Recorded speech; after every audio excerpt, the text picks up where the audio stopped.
is sponsored by the law offices of Joe Pippen. Learn more at attypip.com.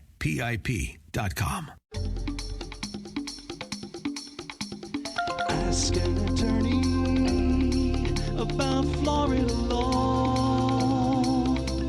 Ask an attorney, just give him a call. This is Ask an Attorney, all about Florida law with Attorney Joe Pippen. If you have a legal question, call Joe right now. In Tampa, call 813-287-5700. Anywhere else, toll free at 877-943-9673. That's 877-943-9673. The law office is open. And now your host, Joe Pippen. Hey, good morning. Welcome to Ask an Attorney, all about Florida law. I'm Attorney Joe Pippen. The law office is open. Hey, if you have a legal question, all you have to do is to dial the toll-free number 877-943-9673. That's 877-943-9673. And if you have a legal question, it can be about wills, trust, probate, guardianship, power of attorneys, healthcare surrogates, living wills, can be just about any area of law. And if I can help you in any way, all you have to do is to dial that toll-free number. Every week we're here during this time period. And if you can listen to us, you can listen to us on several radio stations. You can also watch on WeBeam TV.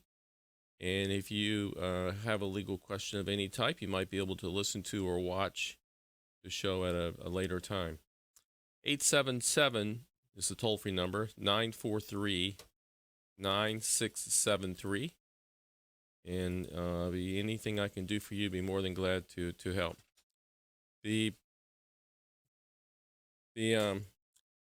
Often many of our questions are on estate planning. They're on wills, trust, probate, guardianship, power of attorneys, healthcare surrogates, living wills. And if you have a question in any of those, maybe you have some confusion about what to do, how to do it, who to name in your document, any of those type questions I can help you with. And a lot of times, probably my most often asked question over the years is whether or not your out-of-state will is valid.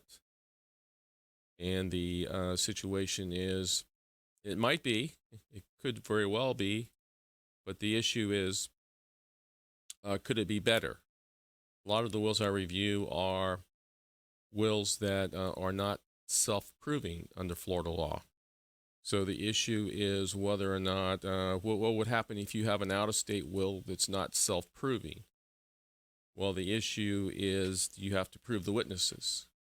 Self-proving just means that it's signed, witnessed, and notarized in a proper way in Florida where you do not have to find the witnesses or locate the witnesses. And if you have one that's not, you might have a will that's just signed by you and two witnesses with no notary. The issue becomes then how to handle that. So you have to usually get a commissioner or a notary in another state to do a proper affidavit to get the matter handled. All right, you're listening to Ask an Attorney, all about Florida law. Again, I'm Attorney Joe Pippen, practicing attorney, and the law office is open. And if you have a legal question, we're going to go to Mark as our first caller this morning. Hey, Mark. Good morning. So what can I do for you, sir? Yes, sir. I have a question. If you purchase a private vehicle from another party, and how do you transport the vehicle legally back to your residence without a tag or without like if you purchase on a weekend, you don't have time to register the vehicle. What is the best way or the most legal way to transport the vehicle back to your, like say you purchase a vehicle out of town and you bring it back to your place? Can you drive it without a tag for a while without being pulled over? Or No, well, you have to get a temporary tag. How does that work specifically? Do you know? I think you would just call the DMV and Okay. show them the transaction. You have a bill of sale, perhaps on the car, and you would show them the bill of sale and ask for a temporary tag. If they're not, so you can't drive it without. If you just have the proof of insurance and the title, you can't take it down the road without that. You have to, like if the tag office isn't open or if you just do it on the weekend when they're not there, you have to. My question is like, how do you do it so you don't have to leave the vehicle at the other person's residence while you're, trying to do that? Is there some other way to do it? I'm not sure if there is. If there is, I'm not sure. Maybe some of our other callers who maybe experienced that might have the answer. Usually, a lot of times we'll tell the buyer and seller just to go down to the tag office and sign the title over and do the transaction there. Sometimes the seller will just sign the title over to you and trust that you'll take it to the tag office to get it transferred. Tag office can issue a temporary tag, while you're waiting for the other one to come back. So I don't know if there's an easier, I guess you're going to move it from state to state or county to county. What are you going to move it from? County to county. And the seller would not be willing to drive it to your house, for example? No. It's be a situation where it's too far for them to go, or they're elderly or something. I don't know if there's an easier way to do that or not. If it is, I'm just not aware about it. Okay. Aware of it. So usually the car, usually you would take the bill of sale to the tag office, and the tag office will issue the tags and issue a temp tag in the interim. Yeah, or if you have a tag to transfer over from another vehicle. You're right. Right. Oh, okay. So, well, I'm sorry I can't help you more than that. I hope somebody calls, and I like to learn as I do this show as well. I hope somebody calls and has a better answer than I did, and I will always welcome that on the show. So keep listening. Maybe we'll have an interested person that would be also willing to help you. But I'm sorry I can't help you more. All right. No problem. Thank you thanks. very much. I know. You're listening to Ask an Attorney, all about Florida law. I'm Attorney Joe Pippen, practicing attorney. The law office is open. And if you have a legal question of any type, you have a toll-free number, which is 877-943-9673. That makes me think of to explain how cars work in estates. Because a lot of my clients do living trust to avoid probate. There's also an automobile that's issued or in the estate. And how does that get transferred out of the deceased person's name to an interested to the beneficiary of the car? Now, a lot of times the personal representative has the right to go to DMV. Well, the personal representative that's nominated has the right, even though with no probate, has the right to go to DMV and make a transfer of the car or get the title changed. If the personal representative sells the car, then usually it depends on whether there are other beneficiaries in the estate. And a lot of times DMV has a form giving the personal representative the power to transfer the car. And there's a DMV form, power of attorney form, that's used and still in lieu of probate. If there is a probate of the car, if there is a personal representative appointed in the estate by the court, then that personal representative, of course, has the legal authority to transfer the car. Hey, you're listening to Ask an Attorney, all about Florida law. And if you have a legal question, all you have to do is to dial the toll-free number, which is 877-943-9673. You have a toll-free number. You're listening to Ask an Attorney. It's June 26, 2021. And you're listening on multiple stations. We're broadcasting today from Tampa. You're listening on 570, 910, 860, 930. You're listening on multiple stations in Florida. You're listening on 96.3 FM coming out of Sun City Center, local community station. They're also listening to 100.1 Grace FM in Sun City Center. You're also 90.3 FM out of Haines City, 600 AM The Answer out of Jacksonville, WTAN in Clearwater. You're listening to multiple stations around Florida. A lot of those stations have FM or AM components, and you can listen to whichever you get the better signal on, I would say. Also, we're broadcasting today live on WeBeam TV, which is also being posted on Facebook Live. So we have a lot of video going on today as well as audio. If you'd like to call the show, you have a toll-free number. Toll-free number is 877-943-9673. Again, you're listening to a live show June 26th, 8:11 in the morning, 2021. And if you have a legal question, I would love to talk to you. If you want to give me a little help on that first question with a better answer, hey, I'd love to hear that as well. And, I can't prepare for these shows because I never know what you're going to ask me. But we've hosted the show for 37 years now, longest running continual program in Florida. So there's not too much I haven't been asked along the way. And I've either researched the answer or I've given out an answer like that many, many times. So I really would like to help you if I can. And you don't even have to have a legal question. It can just be a problem you're going through. And if I can help, all you have to do is to dial the toll-free number 877-943-9673. That's 877-943-9673. Phone lines are open right now. The question we get a lot of times is, why do wills have to go through probate? I continue to get that question. I have a will, paid an attorney to do a will. Parent died, brother, sister died. And there's an asset that's just in their name. The will leaves it to me. Why does it have to go through probate? Well, because nobody knows if that's the last will. It had a later will leaving it to someone else, so you have to prove. Probate is a Latin word, or from a Latin word meaning to prove. You have to prove that's the last will. You have to get the court to appoint you as the personal representative to handle the assets in the deceased person's name. Probate is very expensive, takes a long time. You can easily avoid that through a living trust or some other plan you might have. Be glad to discuss all of those trusts and other plans. If you have questions about those, give us a call. Let's go to Paul in New Castleman. Hey, yes, I'm calling about a ladybird deed. Okay. I'm a Pennsylvania resident. My wife's a Florida resident. We own a house in Florida.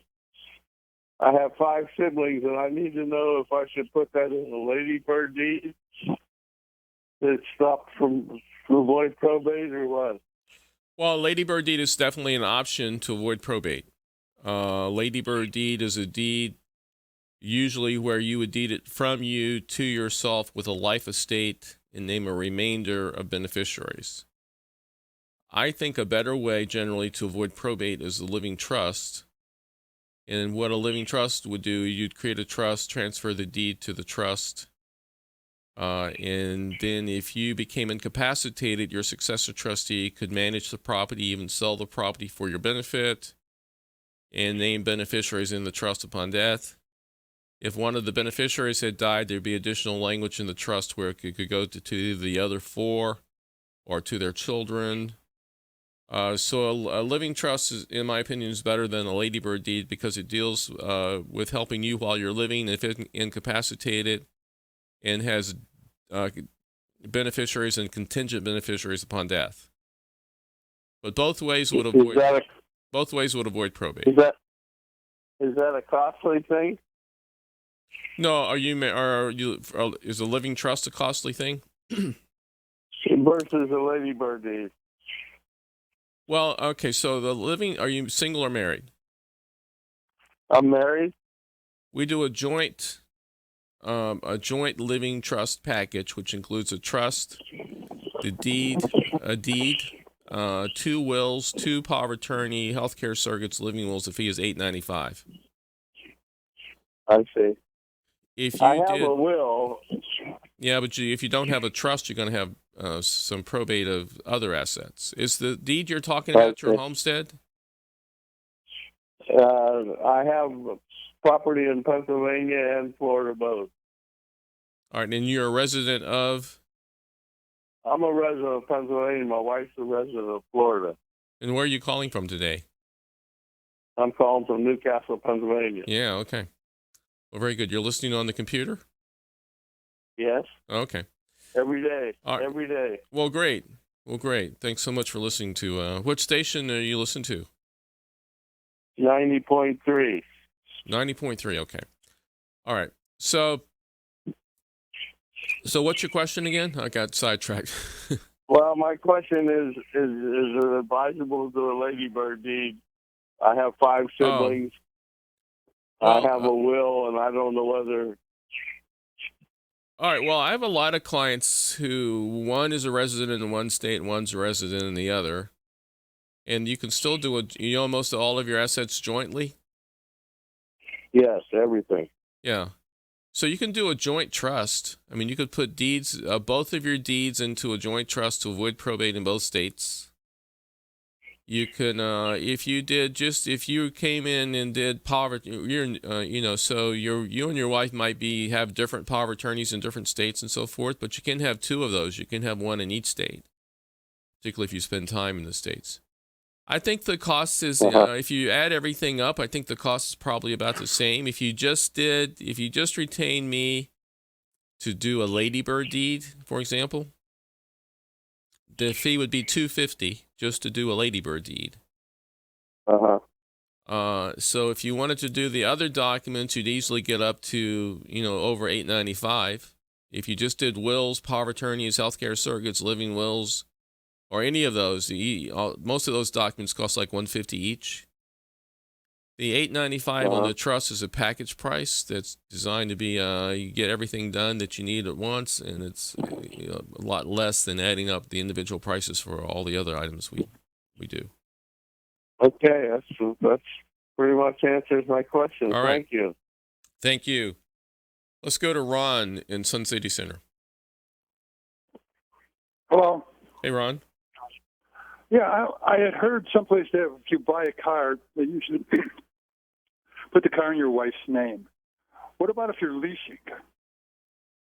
Does it make sense to put it in one person's name, or should you put it in both persons' names? Well, I wouldn't say normally I would give everybody advice to put the car in your wife's name. My advice generally is to put the car in the primary driver's name. Because if the primary driver is driving and has an accident, they can only sue the primary driver and cannot get to assets owned jointly between husband and wife. Okay. So in your example, who's the primary driver? My wife. Oh, well, in this case, then it would probably be better to have it just in her name. And then if you own assets jointly, if you own your home, of course, the homestead's a protected asset, but if you own bank accounts and brokerage accounts and other assets jointly, and they can only sue her as a husband and wife, they can't get to the assets of both. Okay. And same thing with a lease? Yeah, if she's the primary driver, I'd put the car in her name as a leaseholder, yes. Oh, okay. I got it. All right. I wasn't sure why. All right, well, now you know. Yeah, thank you. All right, let's go to Don in Sarasota. Hi. Hey, Don. Thank you for taking my call. My pleasure. What can I do for you? This is a probate call Okay. regarding automobiles. Yes. My wife and myself own the vehicles jointly. We're both residents of Florida. Mm-hmm. Upon the death of either one of us, do any of these vehicles have to go through probate? No, if you own an automobile jointly, husband and wife, and one of you die, it automatically goes to the other. Okay. Upon the second death, you both die. Upon the second death, the personal representative of your will can probably deal with the car without probate. Do you have children? Yes. You've named one of them as a personal representative? No, my wife is. Yeah, but do you have a backup to your wife? Yeah, I have a backup. My daughter is. Yeah. She should be able to deal with the vehicles without probate. Okay. So Well, sometimes the problem is with vehicles, there's money still owed on the vehicle and nobody has the title to be able to transfer until the title is paid off. Uh-huh. So sometimes when there's money owed on the car, you have to do a personal representative be appointed to deal with all that, deal with, selling the car, having money in escrow to pay for the car, particularly if they don't have money to pay off the car themselves. There could be a few issues with that, but generally a car doesn't go through probate. Okay, great. Thank you for the response. All right, thank you. All right, let's go to PJ in Davenport. Hi. Good morning. Good morning. My question is, I had signed a contract to have one of these 24-hour showers installed, replacing a tub. And the salesman said it would be 6 to 8 weeks. Well, I signed the contract on March 1st. After 8 weeks, I called and said, what's going on? And, the reason why we went with this company is, number one, they said they had to get a permit, which we wanted. And number two, they had all their own craftsmen that did all the installation. They didn't subcontract the work. Then after the 8 weeks, I called to say, okay, it's been 8 weeks. What's going on? And they said, we're having trouble getting a permit for you. And they said, give us a little bit more time. Well, gave them a couple more weeks and called, and they said, we can't get anybody who wants to do the job in your area to go and apply for the permit. And I said, well, wait a minute. We were told you have your own salesman. And he said, or your own installers. And they said, well, yes, we do, but it has to be somebody that, can do the work and get the permit. Well, then we found out, yes, they did get the permit May 6th. We went to the city to check. Okay, May was beyond the 8 weeks. Now we were given one date for installation, and now they canceled that date. Even though this was made to fit my area, can I cancel this deal without losing my deposit? Well, under the facts you've given me, I would say you would have a good chance to cancel and demand the full refund. Mm-hmm. How much money is at stake? Well, the whole deal is $10,000. We only gave them, they only asked for $1,100 down.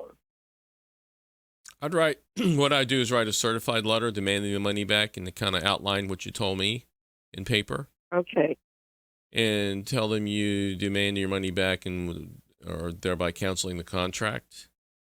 And you're canceling it because of their false promises and misleading statements, misleading and untrue statements, and demand the money back. And put them there. Number one, what kind of told them that, they said, well, the salesman had no right to tell you that. Well, that's your salesman. Well, I would put that in the letter that you were told that. Mm-hmm.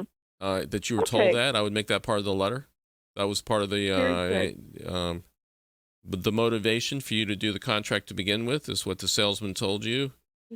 Okay. And you put in there, they have acknowledged that the salesman told you that, but maybe he shouldn't have, but they acknowledged that if that was part of the deal, and just put that in the letter also. Okay. I have another question for you.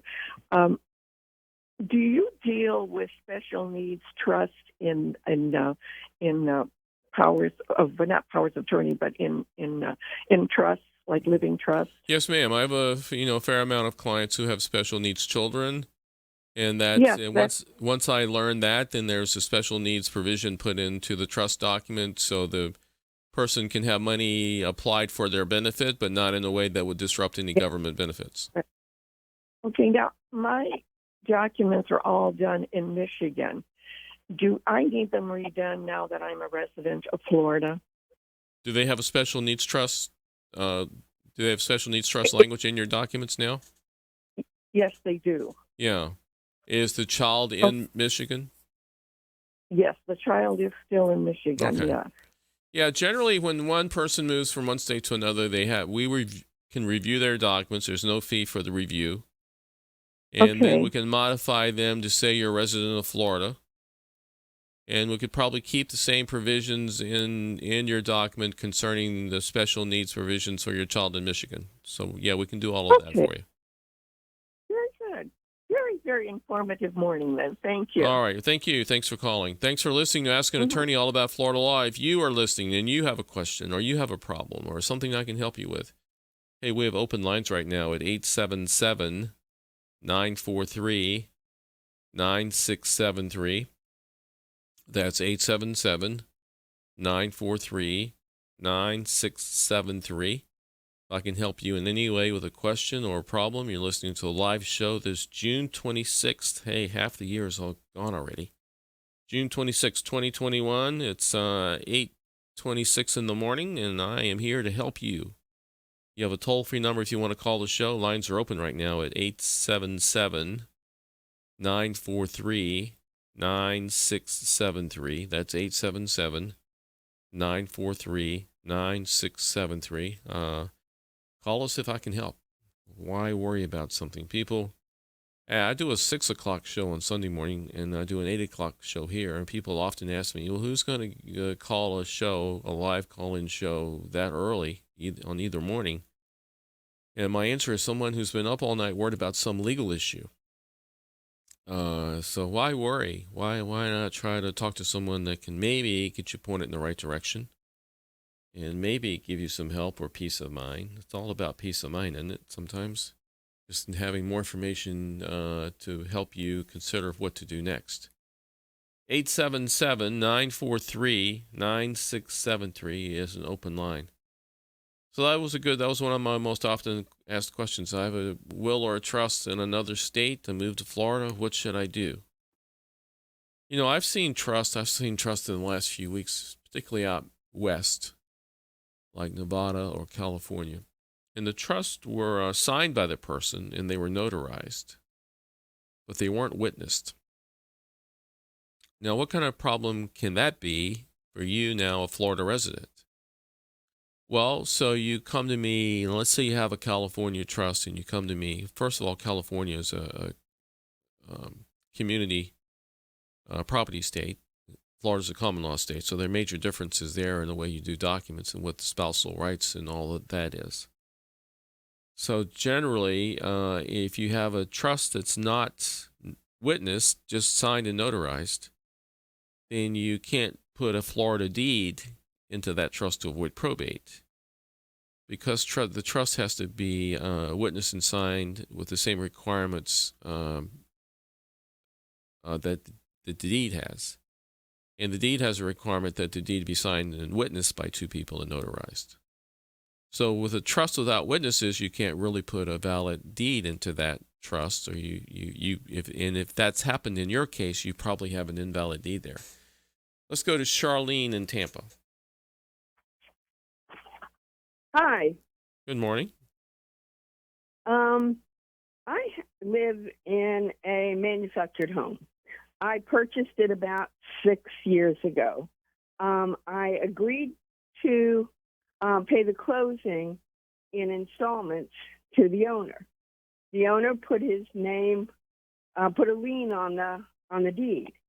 I satisfied that about 4 years ago, and when I requested that the owner remove himself from the lien, he ghosted me. So now his name is on the title. My roof is leaking. Like when it rains in my living room. I got the insurance company to agree to cover the cost of the roof, of getting a new roof. They sent me a check with the previous owner's name on it and mine. Nobody's going to cash a check like that. I can't find the owner. What do I do? So his name is still on the title? Yes. And he's disappeared? Correct. Well, number one, you can hire a private detective to try to find him. If that's not going to work, you could do a petition to quiet the title. Hire an attorney to do a petition to quiet the title, to get his name off the title and prove that you've paid off the lien. Okay. So I'd say it's one of those two things. Okay. I have changed banks 3 or 4 times since I've been in Florida. I don't recall which bank that I was paying that was writing the checks off of. And I don't know how to go and trace that back. Would the attorney help me with that? Well, perhaps. I mean, I'm not sure how you determine.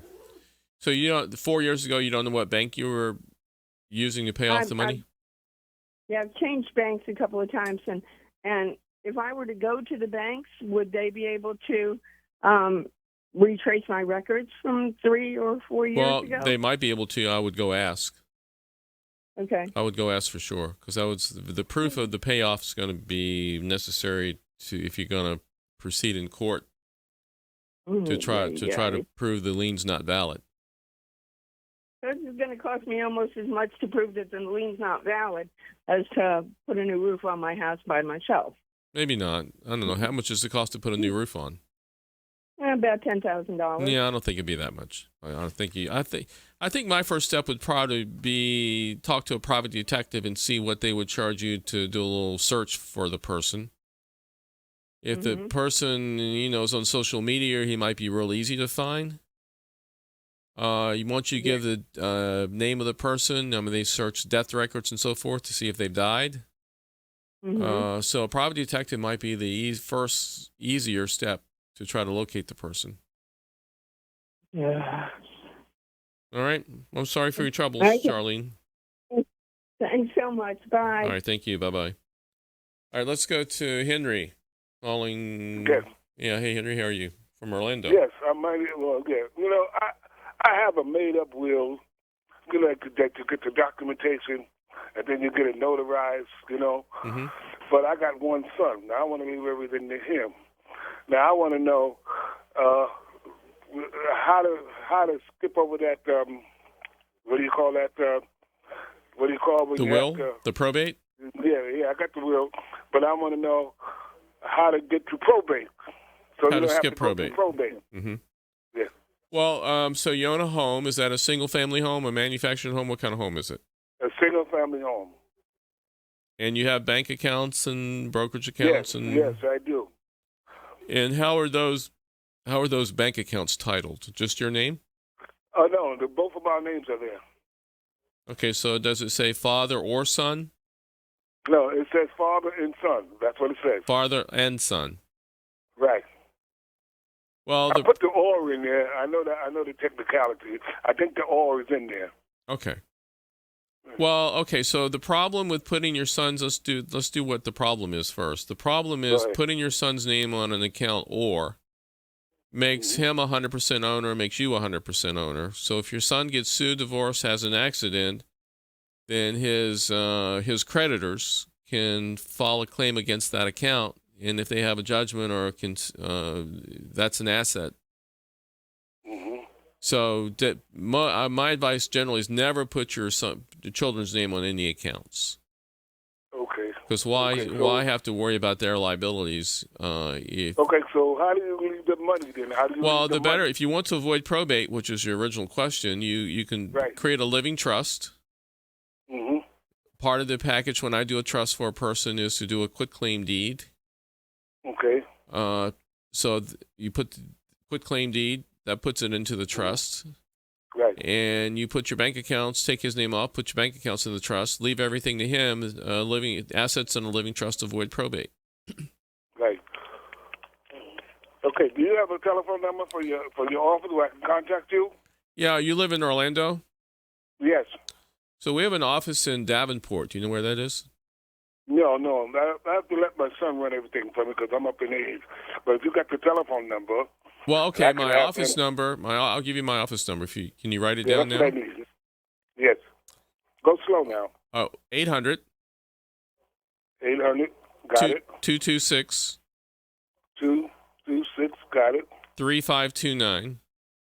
3529. Let me repeat that. 800 226 3529. That correct? Yes, sir. Go to extension 200. And what I would do first, Henry, is just to request a phone appointment. Right. And during that phone appointment, I can take information, send you a draft, and then we get started, and we go from there. Okay, that sounds good. All right, listen. And spell your name for me. Joe, Joe. The last name is P. J-O-E. Go ahead. Pippen. Pippen. E-N. A P-N? Okay, P-N. Okay. All right, pronounce it again. Joe Pippen. Joe Pippen. Okay, Pippen. All right, then that sounds good. Right. Because what I want to do, I don't want to make the mistake that it costs them money when we have less money. You understand? Yeah, exactly. Yes, sir. Now, if you give me the senior citizen discount, because I'm 85 years old, all right, but I'm doing good. If you give me the senior citizen discount, maybe I can let you do a whole new will for me. How's that sound? All right. Well, you give me a call and we'll discuss that. All right. Thank you very much, All right. sir. Thank Bye-bye. you. All right. Bye-bye. Let's go to Jack in Jacksonville. Hey, Joe. I got a property up in Georgia. I currently live, of course, in Florida. And I have an LLC established in Georgia. And I am wanting to create a trust here in Florida and roll that property into that. Is that possible? And is that a good replacement for it? Yes, sir. You can put property in a living. I create a trust. You can put property in the. Not me. I mean, any Florida attorney can create a trust that will hold property both in Florida and Georgia. Okay, so we could roll that in. And does it give me some protections against liability like an LLC? No, but if you put the property in the LLC, that's your asset protection, and then the LLC can be assigned to the trust to avoid probate. Oh, okay. So you have so you have a double protection there. You have the LLC protecting it from lawsuits, or you from lawsuits other than the property itself, and the trust overall to protect against going through probate on all the rest of the estate. Yeah, I just thought maybe because I'm carrying home insurance on it, and I was trying to avoid having to. Yeah, we do a trust to the deed. We do a deed into the trust, and that's not recorded. So really, it's recorded by your successor trustee when they need to take action on it, when you die or become incapacitated, and then they record it then, and then they have power. So it's in the trust, but not a public record initially. Okay. All right? Yeah, and when do you, if I wanted to set up a meeting with you in Jacksonville, when are you in Jacksonville? I'm there every other week. I'm seeing Jacksonville clients this coming Friday. Uh-huh. So if you want to call and get on my calendar this Friday, I'd be glad to see you. Okay, and it's on your website? I'll just give you the number, same number I gave the last gentleman, 800 226 3529. All right. Sounds good. I appreciate it. All right. Thank you, Jack. Let's go to Catherine in Jacksonville. Hi. I have two questions. My first question is my son's father passed away. He left a holographic will that he leaves his entire estate to my son. We were not married. And he specifically said, I want my full 401k to be paid directly to my son and not my estate. So I wind up getting an attorney who did a really bad job. And so it went into probate, and then it went into a guardianship. And in the guardianship, a fiduciary was appointed. This fiduciary didn't tell the judge, and the judge didn't seem to care. In California, this fiduciary took my son's money out of a 401k, out of the 401k, and made it part of the estate when it was already its own entity, and it was in fidelity account named for my son. And so now, how old is your son? My son now is 17 and a half. And he's going to be, this happened when my son was about, his father passed away when he was about 7 years old. And so, and this fiduciary has used all of my son's money. My son has a huge estate. Is this in California? Yes, in California. So my son, we moved to Florida. And so my son has been in school in Florida, graduated from high school and in FSCJ college. And he's been in Florida for about 8 years. And we had asked the fiduciary, and we tried to make him transfer the assets, the estate, to Florida. He refused to do so. And even though my son's father and my son has assets in Florida, he made the argument that, oh, no, it's an LLC. Yes, an LLC, but it's actually a physical property, too. And so this fiduciary did a lot of bad things in my son's estate, and my son is about to be 18. And like 7 months from now, he's going to be 18. And this guy has sold my son's house to one of his friends. My son had a house in Santa Monica, and the house was worth $1.8 million. Hey, Catherine. Catherine, I can't give you too much more time here. So, do you have a question? Just a general question you can ask? I got the general fact pattern here. So, my question is, my son is about to turn 18. What do we do? How do we file? Are you able to help or assist us with filing a lawsuit against this fiduciary? Well, no, because it's in California, so you're going to need a California attorney. Question then, if my son been living and going to school in Florida, doesn't Florida have jurisdiction? All right, well, it's one of the famous legal answer, it depends. So first of all, when you have a will, and let's assume the will is valid, it was a handwritten will, right, leaving everything to the son. Yeah. So let's assume that's a valid will, for the moment. You can't put directions in a will that your retirement account, I mean, you can say your retirement account goes to your son, but the proper way to have done that would be to name the son as the beneficiary on the actual retirement account. Because if the actual retirement account doesn't have a beneficiary, then it's part of the estate, and then the will controls where it goes, but everything's going to the son anyway. But the other problem is the son is a minor. If the son's a minor, he can't receive money unless a guardian's appointed. So just to clear up some of the early statements you said about the whole matter, but there again, it's a California matter, and I'm not licensed in California. I can't do lawsuits in California. Can't really advise you about California law. So the answer really is you need a California attorney to help you with this. Now, he did name my son. He put my son's name in his will. Yeah, that's fine, but he's a minor, and a minor can't really receive assets, so a guardian has to be appointed. Okay.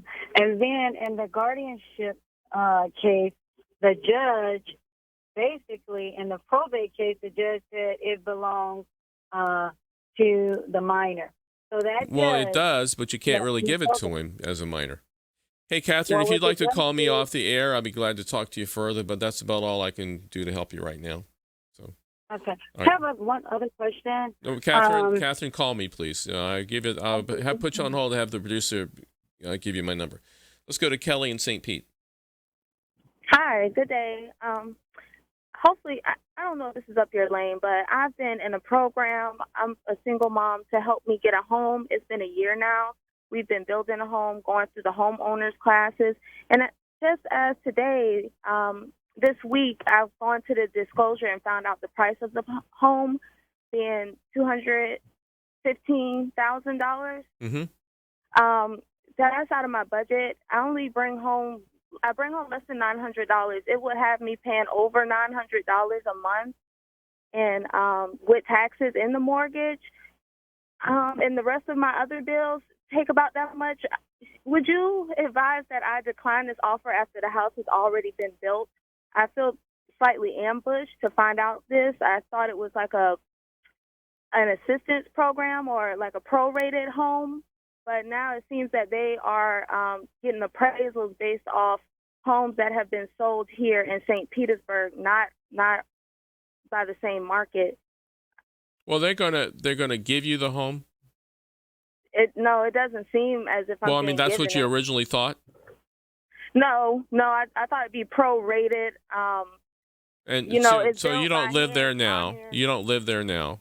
No, they want me to they want to dedicate the home to me the 13th of July, and I just had my disclosure this week, and I never imagined having a competitive house rate. The houses in St. Petersburg, they're very expensive, but me being on this program a whole year, I didn't expect I expected maybe 160,000. What does dedicate to you mean? I don't understand what that means. It's a special program. They show the community has. All right, but they're not giving it to you. They're dedicating it to you and expecting you to pay the full load of all the expenses? Yes, but it was built off of community hands. The community built it. It's small. I have two children. Okay, but how much they want to sell it to you? It's in a bad neighborhood. Okay. They're going to sell it to you for the current market price, though? Yes, they've gotten appraisals by other homes, and the economy right now. I would never buy a home during this time right now. They're skyrocketing. And I didn't think that we fell under that umbrella. If you could pay full price for the home and write them a check, who would the check be made payable to? Habitat for Humanity. Okay. So basically, if you're buying the home for full market price and can't afford it, then definitely I would tell them, no, you can't afford it, so you're not going to proceed. Okay, that's just right. That's what I'm going to do. Okay, all right. Well, thank you. Lord now, on the other hand, if they're going to give you, if the house is worth $400 and they're selling it to you for $200, I'd probably take it and then sell it and keep the proceeds if you could, unless there's some restrictions on the sale or something. But from the others, it's not worth that. It has not. No. Yeah, if they're selling it to you for market price, then that's not a deal for you, and you can't afford it. Yes. I wouldn't do it. So that's the right verbiage, just at market price that I wasn't expecting. Okay. All right. All right. Well, thank you. All right. Thank you. All right. Let's go to Mary in St. Petersburg. Hey, Joe. Hey, Mary. Can you hear me? Yes, I can. Okay. I bought a mobile home, and the title company says I need to sign a power of attorney so they can go to the recovery office to get the deed in my name. And that's the only way they can do it. They can't do any other way. Is that how they do it? Well, give them a restrictive power of attorney just to do that one thing for you. It doesn't have to be a very broad power of attorney where they have power to do anything else. Just give them the power to do what they request. And on the paper, it'll say just... Yeah, the power of attorney, you grant so-and-so the power of attorney to, and just what you just told me, you put them, they only have the power to do that. Oh, okay. All right? All right. Yeah, thank you. Let's go to Chris in Tampa. Hi, Joe. How you doing? Doing great, Chris. I've never needed you before. I've only had to need the phone number for the radio show before, but now I might need your office number. 10 days ago, I didn't expect to get on. I thought. Well, we got a minute though, so you're going to have to ask me a question pretty quick. Yeah, quick. 10 days ago, my mother fell back in her chair, passed out, hit her head pretty hard. Took her to a certain hospital in Lutz, Florida. And they diagnosed her with urinary tract infection and nausea and kicked her out. And about 4.5, 5 hours later, she was walking around just totally collapsed and passed out again and crumbled to the ground. And took her to had her taken to the hospital again. After it happened again, she didn't want to go to the hospital at that time, but it happened again. She collapsed again a couple hours later. Took her to the hospital again. Anyway, she was diagnosed a few days ago. We found out that after they kicked her out the first time, well, I don't know if it's related. I can't pinpoint the time, but she was diagnosed with a major stroke. And I'm just concerned about that first time where she was at the hospital 10 days ago where they... Chris, I can give you the name of a medical malpractice attorney to discuss the case with. Okay. Is she well now? I'm sorry? Is she well now? No, she's comatose and... very sorry. I can give you the name of a medical malpractice attorney to discuss your case with you if you have one, and they'll let you know if they take the case, then you have a case. If they don't take it, then they probably didn't think they could prove the case. But if you want to contact my office, I'll be glad to give you an attorney to try to help you sort through this. That's why I'm calling you. All right. Thanks. All right, so the number for anyone to call our office if you have further questions or want to make an appointment is 1-800-226-3529. That's 1-800-226-3529. Thank you for listening to Ask an Attorney, all about Florida law. We're here every week during this time just to help you. I hope you have a great week. So long.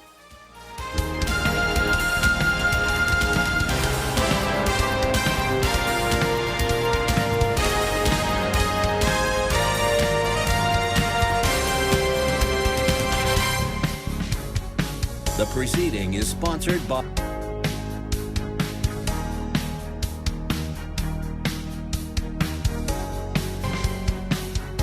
Ask an Attorney is sponsored by the law offices of Joe Pippen. Learn more at attypip